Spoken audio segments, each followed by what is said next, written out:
So how do you go about cleaning dining room chairs? So I'm going to show you a step-by-step guide on how to clean upholstery like a professional.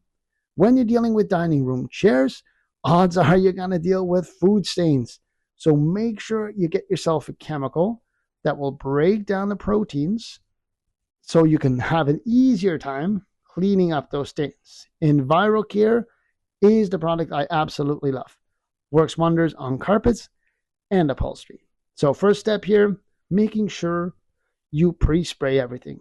Making sure the chemical gets on all the heavy stains and maybe spray a little more on the really heavily soiled stuff.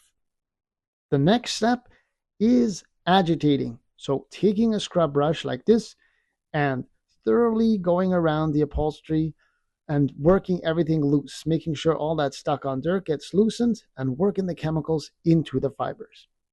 Then get your extractor machine. This is very important. The extractor machine will take the water, inject it into the fibers, and then suck out the dirty water, leaving it nice and clean. If you have a beauty like this machine here with steam, it's always recommended because it does such a nice job. And here's a little secret for you. If you have piling that makes your chair look old, simply get rid of it with a pumice stone. I love this technique. It works wonders. Once the piling is gone, the dirt is removed, the chair will look as good as new again. And that is what customers want. Here is all the dirt that was in those chairs.